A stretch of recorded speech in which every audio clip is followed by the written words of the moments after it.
After placing numerous obstacles, the Turkish parliament has ratified Finland's NATO membership, clearing the final hurdle to Helsinki joining the Western military alliance. Turkey's approval came after almost 1 year of negotiations between Ankara and Helsinki.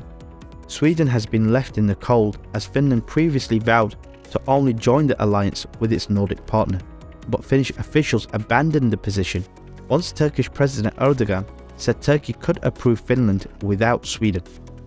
Finland's ascension into NATO significantly expands the alliance's territory on Russia's border, as the Finnish-Russian border is over 800 miles long. The Turkish vote came a few days after Hungary's parliament approved Finland's NATO bid. Hungary also chose not to vote on Sweden's ratification, citing Stockholm's criticism of the government of Hungarian Prime Minister Viktor Orban. Populist leaders have used different issues to create a strongman image to gather support, and once Erdogan used NATO membership to improve his image, only to compromise in the end. Saudi Arabia has become the latest nation to join the China and Russia-led Shanghai Cooperation Organization, SCO. The Saudi cabinet approved the decision that would grant Riyadh the status of a dialogue partner in the SCO.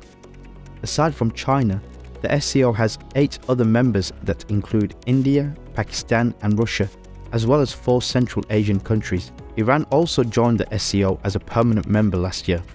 The decision followed an announcement by Saudi Aramco, which raised its multi-billion-dollar investment in China by finalizing a planned joint venture in northeast China and acquiring a stake in a privately controlled petrochemical group. The SCO has for long been marked as a bloc that can rival NATO, but after 2 decades since its inception, it struggled to reach such heights as both China and Russia have different views on its purpose. In the battle for global supremacy, where the US is battling against the rise of China, the world will increasingly be forced to take sides. Hamza Yusuf has been confirmed as Scotland's new First Minister after a vote in the Scottish Parliament. The Scottish National Party leader was backed by his own MSPs and the Scottish Greens, guaranteeing him a majority. Mr Yusuf, who succeeds Nicola Sturgeon, is the country's 6th First Minister and first from an ethnic minority background. He is also the youngest First Minister at 37 and the first Muslim to lead a major UK party. One of Yusuf's main challenges will be to maintain the SNP's place in government as the most popular political party in Scotland. The party won their 4th consecutive Scottish Parliament election in 2021, falling 1 seat short of a majority and forming a coalition with the Scottish Greens. The next election is still 3 years away. Yusuf will also need to decide how he will set about achieving his party's goal of Scottish independence. He has vowed to ask Westminster for a Section 30 order which would allow Scotland to hold an independence referendum. However, the UK government has repeatedly rejected calls for a new Section 30 order. Yusuf has not revealed in detail what his strategy for a second referendum will be, but a recent YouGov poll found 52% of respondents felt Scotland would not be independent in 10 years' time.